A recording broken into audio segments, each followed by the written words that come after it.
பொதுப்பணித்துறையில் ஒவ்வொரு கான்ட்ராக்டிற்கும் லஞ்சம் வாங்கப்படுகிறது என்பது ஆதாரபூர்வமாக நிரூபணம் ஆகியிருக்கிறது. இதுல பெரிய புள்ளிகள்லாம் மாட்டிருக்குது. அரசியல்வாதிகளும் இதில் சம்பந்தப்பட்டிருக்கிறார்கள்.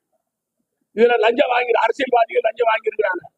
அதாவது கீழ் மட்டத்திலிருந்து மேல் மட்டம் வரைக்கும் இந்த லஞ்சம் போகுது. அதாவது பெர்சன்டேஜ், எல்லாருக்கும் பெர்சன்டேஜ். கான்ட்ராக்ட் இருந்து லஞ்சம் வரலன்னா அவங்க அடிக்கல் நாட்ட போவது இல்லை.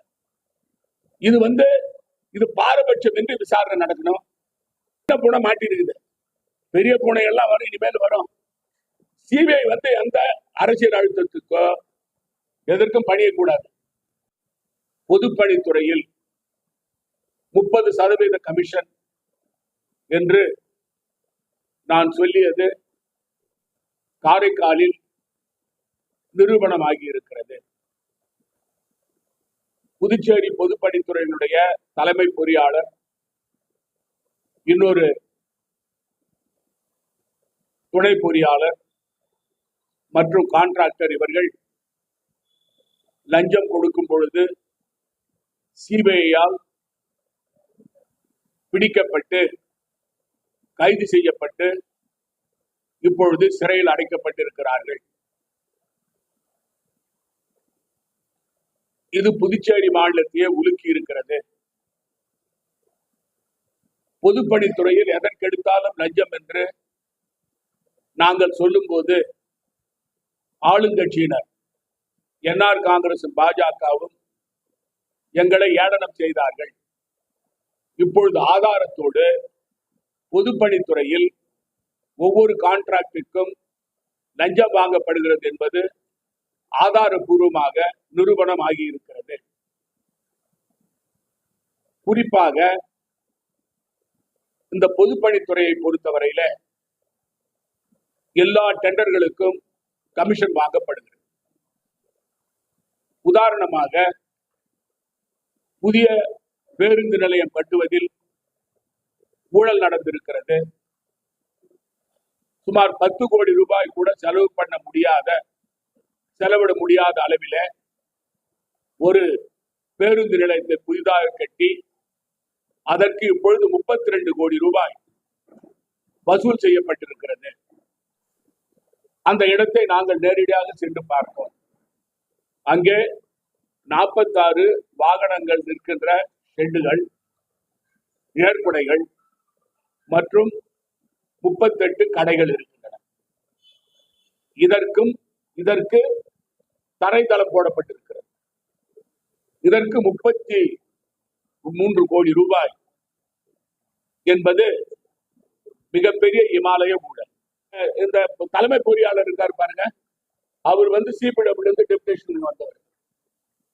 அவரை பொறுத்த வரைக்கும் அவர் வீட்டுல 63 கோடி ரூபாய் எடுக்கப்பட்டிருக்கு. 63 லட்சம் எடுக்கப்பட்டிருக்கு. இன்னொரு பொறியாளர் வீட்டுல இருந்து 6 லட்சம் எடுத்திருக்கிறாங்க. இது அதாவது டிப் ஆஃப் an iceberg தான். அதாவது ஒரு துளிதான் இது. இதுல நீங்க தோண்டி பாத்தீங்கன்னாக்கா என்னன்னு சொன்னா, இதுல டைரி, அவருடைய டைரி கையகப்படுத்தப்பட்டிருக்கு சிபிஐல. அதே போல அவருடைய செல்போன் அவங்க கிட்ட இருக்குது. அவருடைய அலுவலகத்திலிருந்து பல ஆவணங்களை எடுத்திருக்கிறார்கள். நாங்க கேட்கறது என்னன்னு சொன்னா, பாரபட்சமான விசாரணை, எந்தவித தலையீடும் இருக்கக்கூடாது. இதுல பெரிய புள்ளிகள்லாம் மாட்டிருக்குது. அரசியல்வாதிகளும் இதில் சம்பந்தப்பட்டிருக்கிறார்கள். இதுல லஞ்சம் வாங்கி அரசியல்வாதிகள் லஞ்சம் வாங்கியிருக்கிறாங்க. அதாவது கீழ் மட்டத்திலிருந்து மேல் மட்டம் வரைக்கும் இந்த லஞ்சம் போகுது. அதாவது பெர்சன்டேஜ், எல்லாருக்கும் பெர்சன்டேஜ்.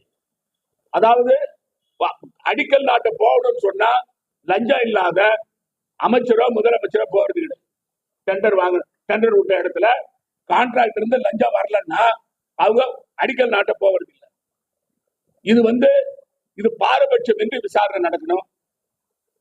சிபிஐ இந்த விசாரணை எந்தவித அழுத்தத்துக்கும் அவங்க இடம் கொடுக்க கூடாது.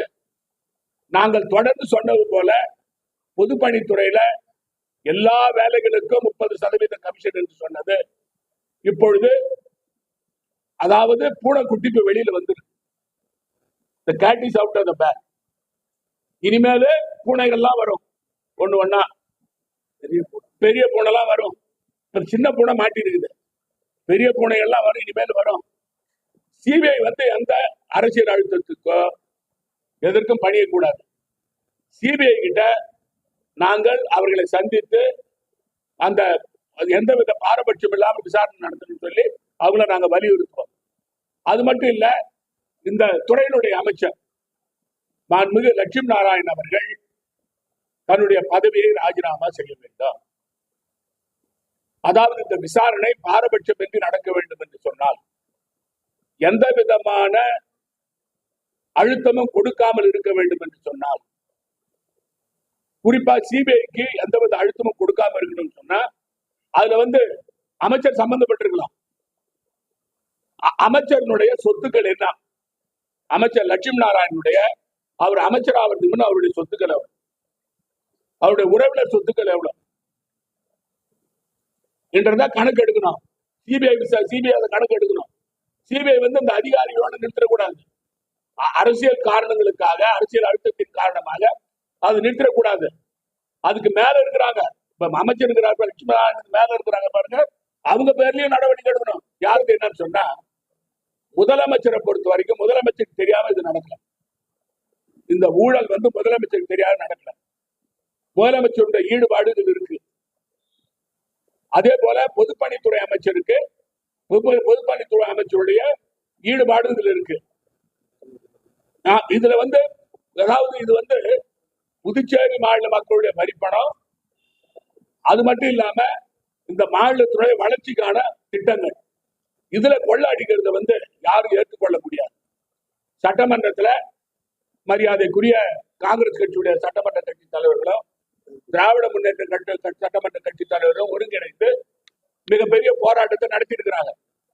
சட்டமன்றத்தில் அவங்களை தூக்கி வெளியில போட்டுக்கிறாங்க. இது ஒரு அராஜகம். சட்டமன்றத்துல வந்து சட்டமன்ற உறுப்பினர்களை அவங்கள வந்து தங்களுடைய ஜனநாயக உரிமையை பேச விடுவதற்கு அனுமதிக்காமல், அது ஏன் இது சம்பந்தமா பேசுறதுக்கு ஏன் அனுமதிக்கல? பயம், உண்மை வெளியே வந்துடும். இதுல விசாரணை ஏன் வைக்கல? அதாவது சிபிஐ வழக்கு இருக்குது, அதுக்காக நாங்க விசாரணை, அது கிடையாது. சிபிஐ வழக்கு வேற, நிர்வாக ரீதியில் நடக்க வேண்டிய விசாரணை வேற. நிர்வாக ரீதியா நீங்க நடவடிக்கை எடுக்கல. அப்ப நீங்க சம்பந்தப்பட்டிருக்கிறீங்க, ஆட்சியாளர்கள் சம்பந்தப்பட்டிருப்பதால் நிர்வாக ரீதியாக நடவடிக்கை நீங்கள் எடுக்கவில்லை. தலைமை பொறியாளரை வந்து இடைக்கால தடை நீங்க அவர் வந்து இடைக்காலமா நிறுத்தி வைக்கிறோம். அதே போல இந்த இன்னொரு பொறியாளர் நிறுத்தணும். அது மட்டும் இல்லாம மேலும் சம்பந்தப்பட்டவங்க யாரா இருந்தாலும் சரி அவங்க பேர் நடவடிக்கை எடுக்கணும். எங்களுடைய கோரிக்கை வந்து இதோட எங்களுடைய கோரிக்கை வந்து அமைச்சர் வந்து பொறுப்பேற்று, மாண்புமிகு அமைச்சர் லட்சுமி நாராயணன் பொறுப்பேற்று ராஜினாமா செய்யணும். அப்படி இல்லை என்று சொன்னால் தொடர்ந்து எங்களுடைய போராட்டம் நடக்கும். முதல்ல அவருடைய முதல் கட்டமாக அவருடைய வீட்டு முன்பாக நாங்கள் சென்று போராட்டம் நடத்தோம். அவர் வீட்டை முற்றுகையிடுவோம். காங்கிரஸ் கட்சியின் சார்பில் போய் முற்றுகையிட்டு அவர் ராஜினாமா செய்ய வேண்டும் என்று அழுத்தம் கொடுப்போம். அதுக்கு பல கட்ட போராட்டத்தை நாங்கள் நடத்துவோம்.